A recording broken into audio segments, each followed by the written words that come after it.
क्या नाम है आपका? HC परमार, हरीश चंद्र। परमार जी, चंडीगढ़ नगर निगम के मेयर के इलेक्शन हुए, हाँ जी, तो उसके जो परिणाम आए उसको कैसे देखते हैं? वो मेरे हिसाब से गलत हुआ है बिल्कुल। हम्म, वो ठीक नहीं हुए। जो प्रिजाइडिंग ऑफिसर था उसमें लगता है कुछ जी उसमें कुछ गड़बड़ हुई है, जी क्योंकि वैसे तो ऐसे 8 उनके काउंसलर्स के वो जो बैलेट पेपर जो है रिजेक्ट करने, जी दिस इज़ नॉट फेयर जी। And it can never be right. तो मेरे ओपिनियन में वो जो भी हुआ है हम्म, वो गलत हुआ है। हम्म। क्या आपको लगता है कि देश में अब लोकतंत्र की जगह तानाशाही अब ज़्यादा देखने को मिलती है? हाँ है, ऐसा थोड़ा लगता तो है कई जगह, जैसे जैसे जैसे ये इंसिडेंट हुआ और भी हुए हैं, कुछ इतनी सुनाई नहीं है। हम्म, तो अपना कहीं भी नहीं, आप कोर्ट में चले जाओ, वहीं भी चले जाओ, कहीं भी दफ्तर में है नहीं को काम, कुछ भी नहीं है, ठीक नहीं है जी। जो ये कुछ 8 वो। वोट रिजेक्ट हुए हैं, उसको लगता है कि जनता के ऊपर काफ़ी अब इसका वो प्रेशर है, मतलब दिख रहा है। हाँ, लोग कहते तो हैं सभी गलत हुआ है। हम्म, हाँ, गलत हुआ है। जी, ठीक है। अपना नाम बता दीजिए। मेरा नाम गुरविंदर सिंह जी है। गुरविंदर जी, मेयर के इलेक्शन हुए चंडीगढ़ में, जो उसके रिजल्ट्स हैं, क्या रिजल्ट्स आपको सही लगे?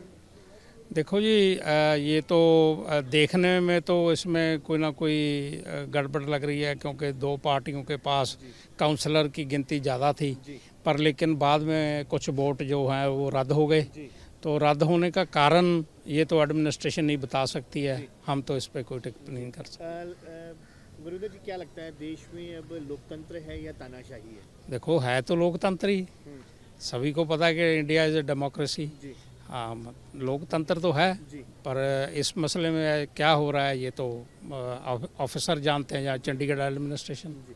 जो वोट रिजेक्ट किए गए हैं वो भी अभी बताया नहीं गया किस बिहार पे रिजेक्ट किए गए। हाँ, उसका सॉलिड कोई कारण लोगों को बताना ज़रूरी होता है जी कि किस कारण से रिजेक्ट हुए हैं, जी। ताकि लोगों के मन में ये भावना ना जाए कि उनके साथ कोई धक्का हुआ है। लगता है कि पब्लिक के साथ भी धक्का ही हुआ है ये, क्योंकि जिस तरीके से सारा घपला हुआ है तो पब्लिक के साथ तो सीधा सीधा। इनडायरेक्टली तो काउंसलर्स पब्लिक ने चुने हुए हैं। जी तो अगर काउंसलर की वोट कोई रद्द होती है तो बेसिकली तो वो पब्लिक के इनडायरेक्टली तो पब्लिक के साथ धक्का ही होगा ना। जी या तो उनके पास कोई प्रॉपर सॉलिड रीज़न हो जी। कि इस वजह के से ये वोट रद्द किए गए हैं, वो अभी तक कोई सामने नहीं आया प्रॉपर।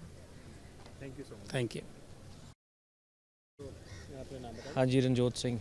रंजोत, मेयर के इलेक्शन हुए चंडीगढ़, उसके परिणाम को कैसे देखते हैं? बड़ा ही दुख वाली बात है जो ऐसा हुआ, नहीं होना चाहिए, क्योंकि पहली बार मेरे ख्याल चंडीगढ़ में ऐसा, पूरे चंडीगढ़ वासियों ने ऐसी चीज़ देखी है जो पिछले, मैं कह रहा हूँ, 15-20 साल ले लो या 30 साल ले लो, कभी ऐसी चीज़ कभी नहीं हुई। अगर कांग्रेस भी सत्ता पे रही है चंडीगढ़ में, तो कभी उन्होंने ऐसी हरकत नहीं करी जो इस बारी बीजेपी ने लोगों को, चंडीगढ़ के लोगों को दिखा दी है। तो बड़ी ही शर्मनाक और दुख वाली ये चीज़ हुई है सारे चंडीगढ़ वासियों के लिए, क्योंकि एक चंडीगढ़ का नाम ख़राब हुआ है। अकेले एक मेयर का नहीं, एक पूरे चंडीगढ़ के लोगों का, और चंडीगढ़ की जो सिटी है जिसको हम ब्यूटीफुल कहते हैं, उसका नाम ख़राब हुआ है, उस पर एक धब्बा लगा है, एक दाग लगा है। तो चंडीगढ़ की जनता के साथ धोखा हुआ मानते हैं? बिल्कुल धोखा हुआ है। बल्कि चंडीगढ़ के लोगों ने ऐसा नहीं सोचा था कि ऐसे चंडीगढ़ में भी नज़ारे देखने को मिलेंगे जो बाकी स्टेटों में मिलते हैं। तो बीजेपी को ऐसे नहीं हरकत करनी चाहिए थी। देश में लोकतंत्र है या तानाशाही है, क्या मानते हैं? देखो, तानाशाही तो इस इलेक्शनों के बाद देखने को तो मिली ही है, तो मैं यही सोचता हूँ कि तानाशाही ज़रूर है इस देश में। अगर ऐसी हरकत भाजपा कर रही है तो उनको नहीं करना।